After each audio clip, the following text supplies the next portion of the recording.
Se você está chegando agora nesse canal, meu nome é Felipe Correia e aqui tratamos sobre gestão de projetos, estratégia e inovação.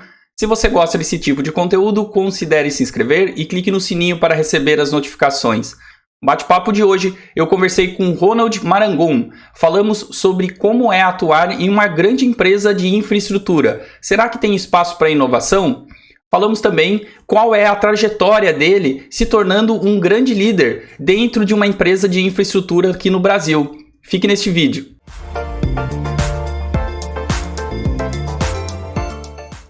Bom, pessoal, hoje o nosso café aqui é com o Ronald Marangon. Nós vamos bater um papo e falar como funciona gerenciamento de projetos em uma empresa, em uma situação ali mais tradicional. Tem espaço para inovação? Como é que funciona trabalhar nessa área? Então, para isso, convidei aqui o Ronald para o nosso café. Ronald, obrigado pelo seu tempo, obrigado aí por compartilhar o seu conhecimento. Mas antes de a gente começar aqui, conta um pouco para as pessoas quem é você, de onde você veio e obrigado mais uma vez. Eu que agradeço, Felipe, pela oportunidade de conversar um pouco aqui, poder contar um pouco da história, né? Poder contar um pouco da experiência, e se puder a gente ajudar um pouquinho aí os que estão começando, os que estão aí em transição. Acho que esse é o seu propósito aqui. Eu estou totalmente à disposição para poder ajudar naquilo que for possível. Bom, mas falando um pouco de mim, para as pessoas até conhecerem, né, quem sou eu. Bom, hoje eu tenho 39 anos, de começar pelo lado pessoal, né? 39 anos, sou casado, tenho uma filhinha de 6 anos. Minha residência oficial é em Sorocaba, então, mas em termos de trabalho, eu acabo ficando um pouco mais para São Paulo, né, durante a semana, São Bernardo do Campo, que hoje eu trabalho num setor de concessões rodoviárias, né, um setor voltado para infraestrutura, prestação de serviços públicos por meio de contratos de concessão com o governo, seja o governo estadual, o governo federal.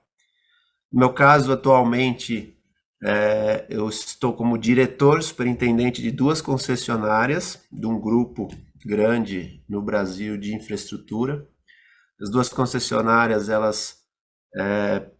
as rodovias partem ali da região metropolitana de São Paulo, né? Então, uma delas é uma concessionária chamada Ecopistas, que administra o corredor Ayrton Senna Carvalho Pinto, que é aquela rodovia que sai de São Paulo e vai sentido região metropolitana região do Alto Tietê, região metropolitana do Vale do Paraíba, que vai para as praias do litoral norte, né, Campos do Jordão. Então esse corredor é administrado pela Ecopistas. E o outro que é a Ecovias, né, esse nome mais conhecido, administra o sistema Anchieta Imigrantes, que é a principal ligação entre São Paulo e a Baixada Santista, Porto de Santos, Polo Industrial de Cubatão. Então, hoje estou à frente dessas duas concessões, né? As concessões aí, como eu disse, são empresas privadas que prestam serviço público por meio de um contrato de concessão com o governo do estado de São Paulo, nesse caso. Esses contratos possuem uma série de regras, uma série de obrigações, uma série de deveres, e com isso presta-se o serviço da melhor forma possível por meio de uma contrapartida, que seria a remuneração por meio das cobranças das praças de pedágio. É um serviço regulado, né, por meio de contrato. As pessoas normalmente têm na cabeça que é muito engessado. Realmente temos regras, né, uma série de regras e uma série de etapas a serem seguidas, como agência reguladora, que rege, que fiscaliza o contrato de concessão. E aí um pouco, eu sei da inovação, que, né, a gestão de projetos, como você disse, e aí como que fica, né, num mercado como esse, num setor como esse? Isso acontece, isso é interessante porque mesmo sendo regrado, mesmo tendo obrigações, a busca por inovação, a busca por eficiência, a busca por fazer melhor e mais barato é constante todo o tempo. Então, assim, os grandes grupos de infraestrutura hoje, se eles não se capacitarem em evoluir, em inovar, em fazer diferente, eles vão ficando para trás e não vão conseguindo novos contratos, e é aí que vem a concorrência, e por isso a gente sempre tem que estar muito atualizado. Então, funciona um pouco assim, né? a ideia é uma empresa mais convencional, uma empresa mais ligada a regras, porém, a gente precisa de cada vez pessoas mais capacitadas para fazer aquilo que é necessário da melhor forma, mais eficiente, com mais qualidade, com menor custo, como toda empresa privada aí busca, né? Não, legal, Rony, você contar esse histórico, né? E eu acho que talvez o primeiro ponto aqui que a gente possa discutir um pouco é exatamente esse último que você falou, porque às vezes tem pessoas aí, né, que fazem, sei lá, alguma faculdade, sei lá, vamos pegar, por exemplo, a engenharia civil, né, que é o caso aí. Uhum, E sempre tem aquele pensamento do tipo, poxa, aqui é mais tradicional, o projeto é sempre mais aquele planeja, executa e entrega, não tem espaço para inovação. E você mesmo comentou que sim, né, tem que ter não só em projetos, mas até eventualmente em habilidades, em comportamentos. Não dá mais para ser aquele profissional do passado, vamos dizer assim, né? uhum. O que você poderia contar um pouco e até para as pessoas, né, que estão se desenvolvendo um pouco nessa área? É bem por aí, conhecer coisas novas, né, relacionadas à inovação, mesmo que eventualmente, né, não seja, vamos dizer assim, o core business da pessoa, né? Você Claro, acha que é claro. importante levar esse conhecimento? Uhum. Bom, ótima pergunta, Felipe. Até voltando um pouco na sua primeira, eu pulei uma parte aí né, um pouco da minha trajetória Uhum. de graduação, né? Acho que é importante te contar também. Sou formado em engenharia civil, né, na Facens, em Sorocaba. Depois disso, quando eu decidi por. E já tinha na minha cabeça, né, um pouco da minha vontade de ir para o mundo corporativo, né, de fazer. Ter uma escalada dentro de uma grande empresa, né? Eu acho que isso eu já tinha, por exemplo em casa, né? De ver meu pai com a carreira executiva que teve e tudo mais. Eu parti para uma pós-graduação, né? Uma especialização em administração. Isso foi um ponto bastante importante também para a minha carreira, porque eu juntei um lado técnico, um lado que a engenharia me trouxe muito ali de resolução de problemas, né? Daquele negócio que a engenharia trabalha muito o tempo todo. Me agreguei com essa parte da administração, saber como funciona, né? Uma corporação e tudo mais.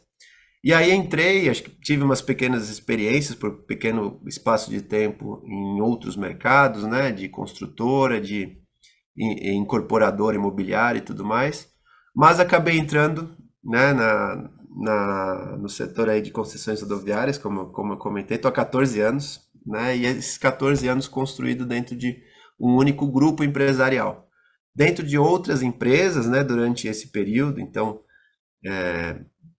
comecei na Ecovias, onde eu estou novamente hoje, tive experiências em outras concessões, em outros estados e tudo mais, e hoje chego nesse ponto que a gente falou aqui. E aí você traz esse questionamento sobre, poxa, né, às vezes a gente imagina, né, engenharia mais tradicional, né, aqueles projetos, daquelas formas. E aí hoje que eu posso te dizer é o seguinte, Felipe, nesse setor que eu tô, né, vamos focar aqui que eu consigo trazer mais elementos, né, numa concessão, os dois grandes pilares de uma concessão de rodovia são operação e serviço ao usuário.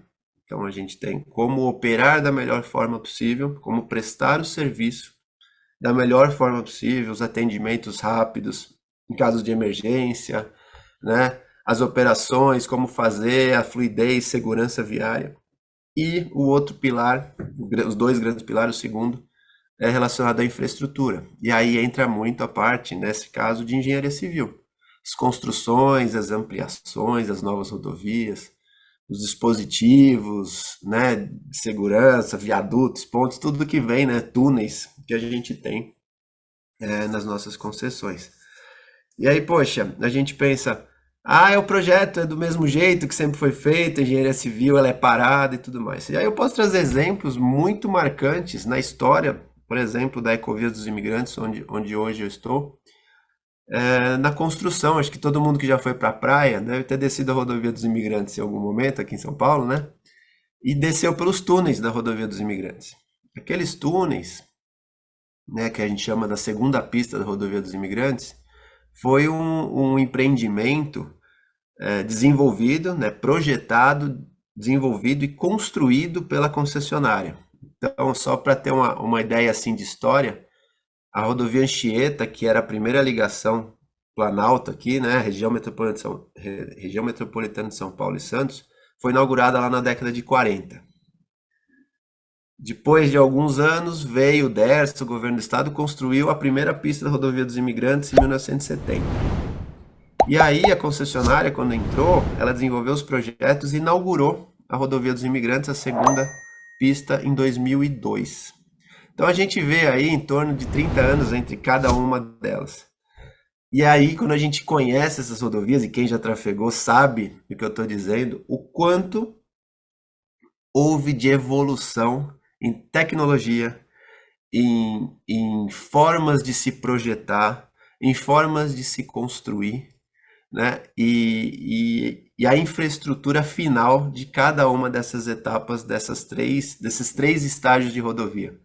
Então, hoje, quando você pega uma rodovia como a segunda pista aí, como eu disse, da rodovia dos imigrantes, com túneis de 8 quilômetros, tecnologia embarcada, né, todo automático, detecção automática de incidentes dentro do túnel, que alerta dentro do centro de controle, a parte toda de automação dos túneis, os jatos ventiladores, que se tem fumaça ou neblina dentro, eles ligam automaticamente, ligam as rotas de emergência, ou seja, o quanto se inovou nesses períodos, né? O quanto a engenharia também vem se renovando. E desde até da tecnologia de construção, você pega a Anchieta toda ali em costa, né? Que tem a possibilidade de deslizamentos, você pega uma rodovia dos imigrantes, a primeira já em viadutos, e a terceira todas em túneis. E aí a gente busca, além da tecnologia e o que isso traz para o usuário, né, para o motorista, a gente pensa em meio ambiente, né? A gente pensa em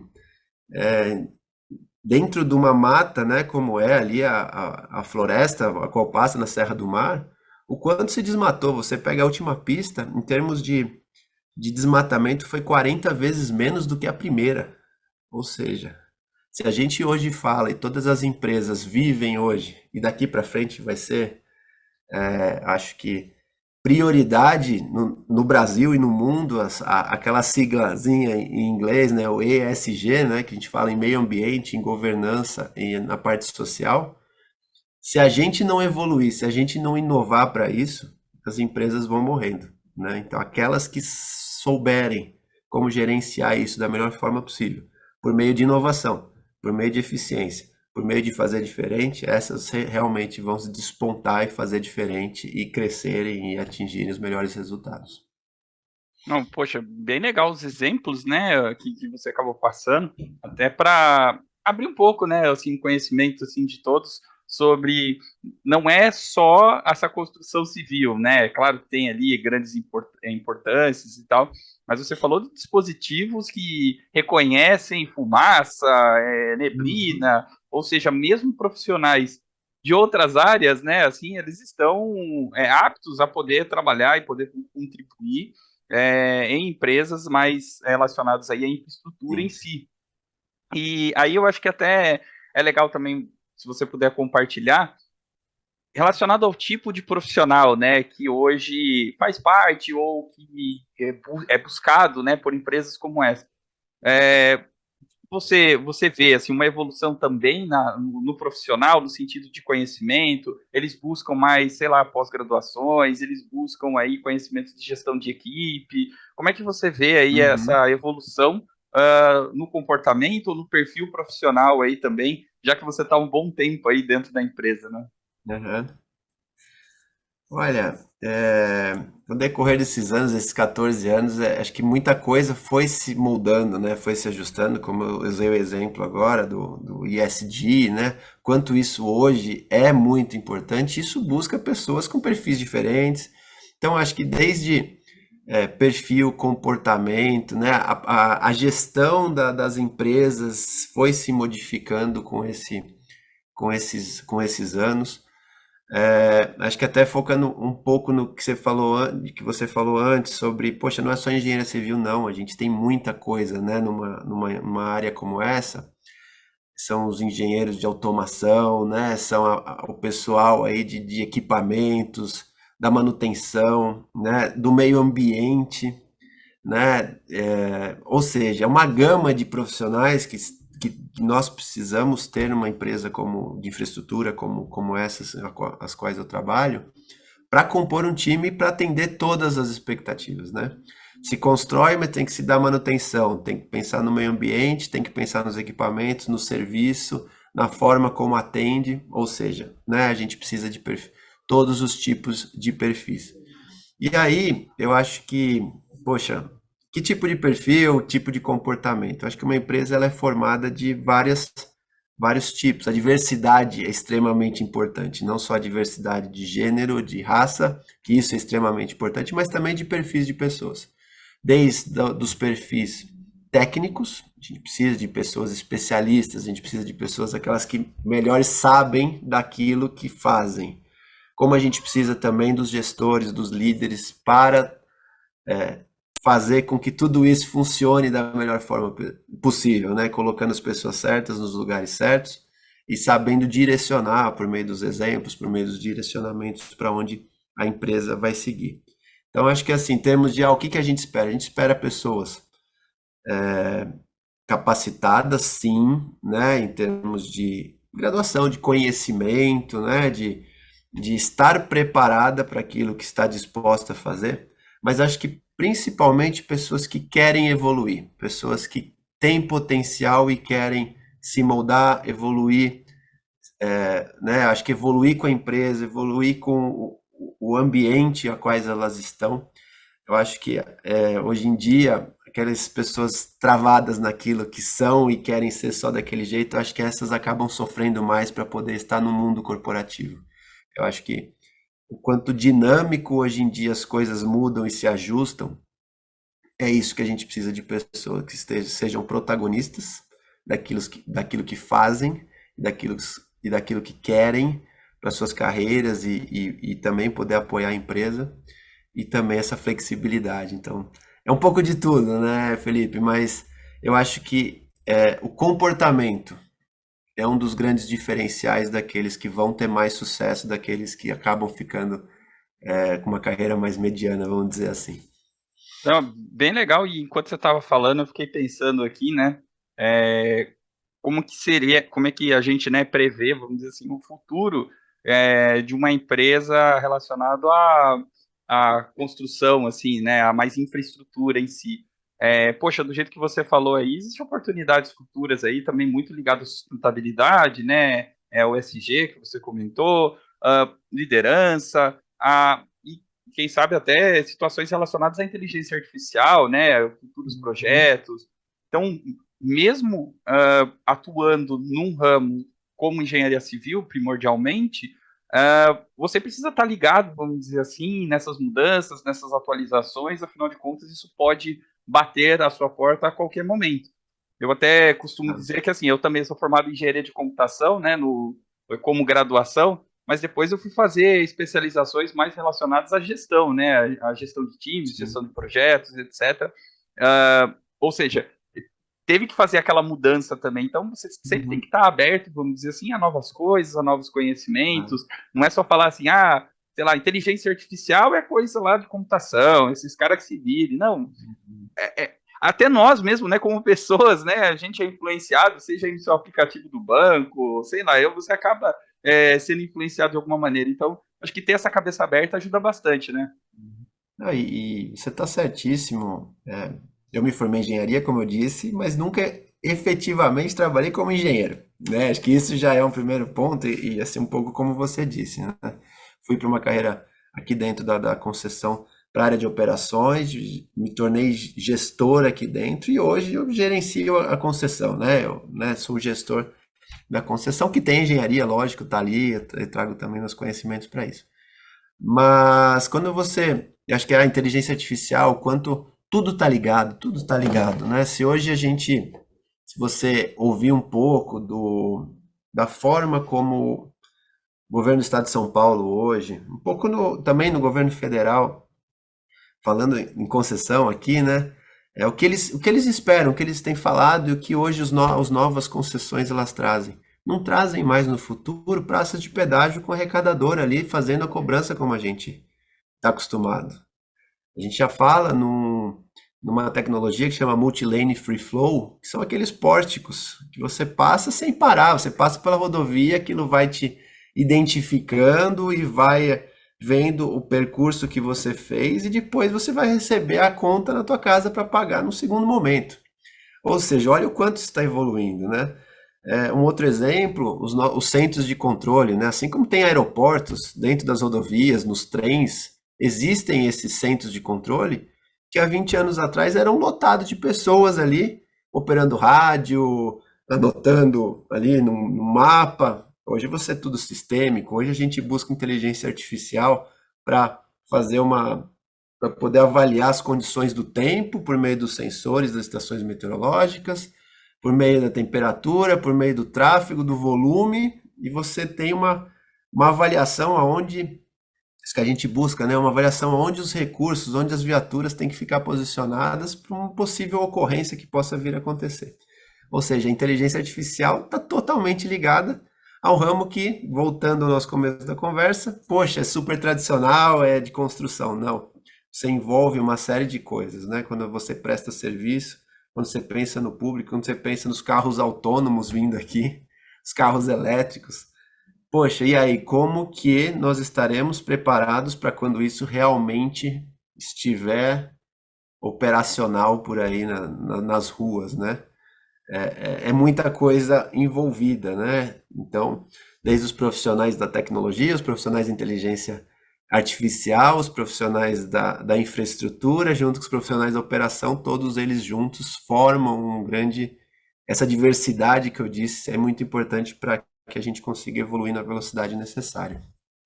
Não, poxa, muito legal aí essa visão, essa abertura, assim, no sentido de novos projetos, de novas possibilidades, e todo ramo, vamos dizer assim, né, ele vai ser impactado com a tecnologia de um jeito ou de outro, até para, como você mesmo disse, né, prover uma melhor sensação para os clientes, né, no caso dos motoristas, mas eventualmente, né, em outras empresas, os clientes, os usuários como um todo. Então, a utilização da tecnologia também vai facilitar, vamos dizer, essa experiência do cliente, né, ali durante toda, no caso, a viagem dele. Mas, o Ronald, cara, só para a gente ir encaminhando aqui para os finalmente do nosso bate-papo, passa rápido aqui o negócio. Você é uma pessoa aí que, você mesmo falou, né, fez engenharia civil, teoricamente, né, aquela, poxa, sou engenheiro, vou trabalhar na parte técnica, mas você foi evoluindo, você entrou em grandes empresas, né, aí na grande empresa, e foi evoluindo na sua carreira, e hoje você é um gestor, né, assim, de grandes equipes e de grandes contratos. Se você tivesse que passar essa experiência para alguém, né, assim, se você tivesse que passar uma sugestão, o que mais te ajudou, assim? É um comportamento, um livro, um artigo, uma faculdade que te ajudou a abrir a cabeça, Uhum. mentores, enfim. Pensando um pouco na sua trajetória, assim, do Uhum. Ronald que entrou lá atrás, né, até o Ronald Sim. hoje, né, com toda essa gestão, se você tivesse que passar essa dica ou essa experiência para alguém, o que você falaria para essas novas pessoas que estão entrando no mercado de trabalho hoje? É uma ótima pergunta, mas eu acho que eu vou pensar um pouquinho de cada coisa, de que eu acho que é extremamente importante. Primeiro é a capacitação. É você. Cada pessoa é diferente, cada pessoa tem um perfil e cada pessoa tem um potencial, né? Eu digo que se eu fosse para a área de biológica, certamente eu seria um profissional mediano para baixo, porque eu não faço, não é meu perfil, né? Eu sempre soube que eu gostava mais da área de exatas, que eu gostaria de ir para uma linha mais de uma carreira, como eu disse aqui, de gestão e tudo mais. Então é você se graduar ou se você né, ir atrás de se capacitar naquilo que você gosta, naquilo que você faz bem, você potencializar aquilo que você tem de melhor. Acho que esse é o primeiro ponto. Segundo ponto é você estar aberto ao novo. Acho que isso é extremamente importante. Na minha carreira, Felipe, eu tive durante o começo dela algo na minha cabeça de que, olha, eu tenho esse perfil, eu sou uma pessoa mais tímida, eu sou uma pessoa mais introvertida, eu sou assim e ponto. E quando eu me abri para entender, me autoconhecer, isso é um negócio bastante interessante.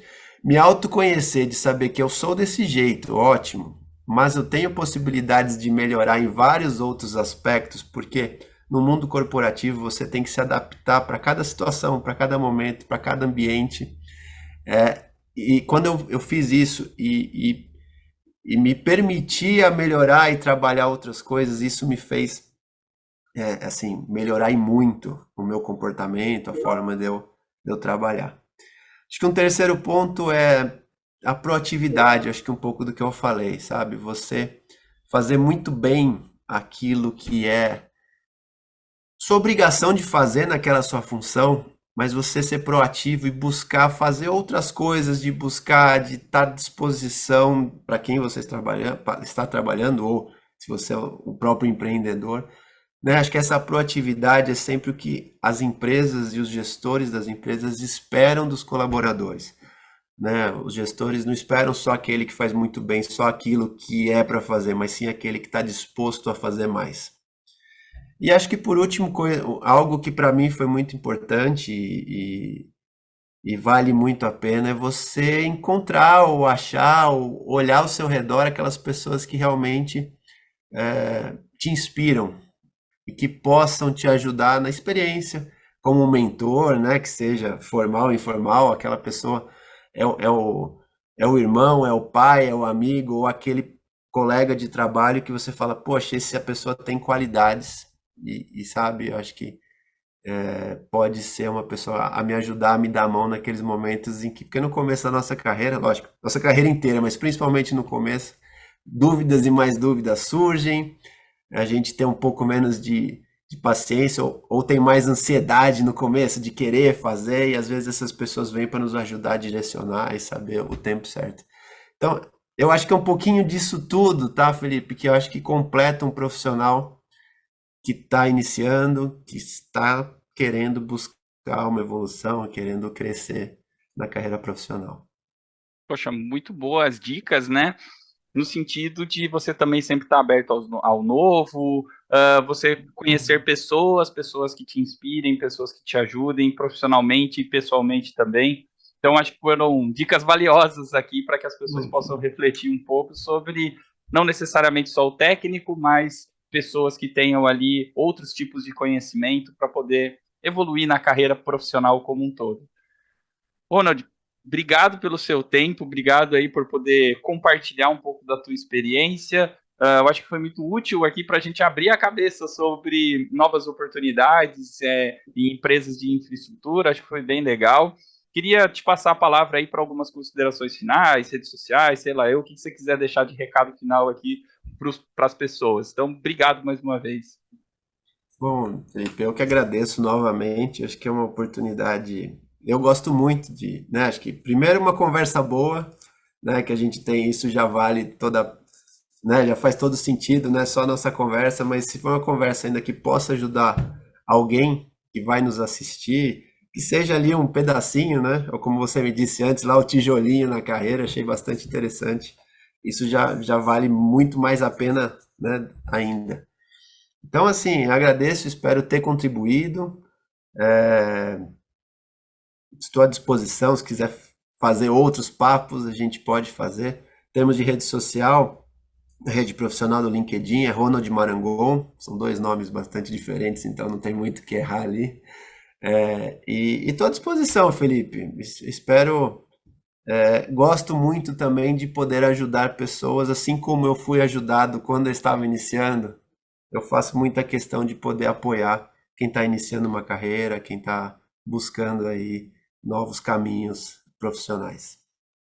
Não, beleza. Poxa, obrigado, Ronald.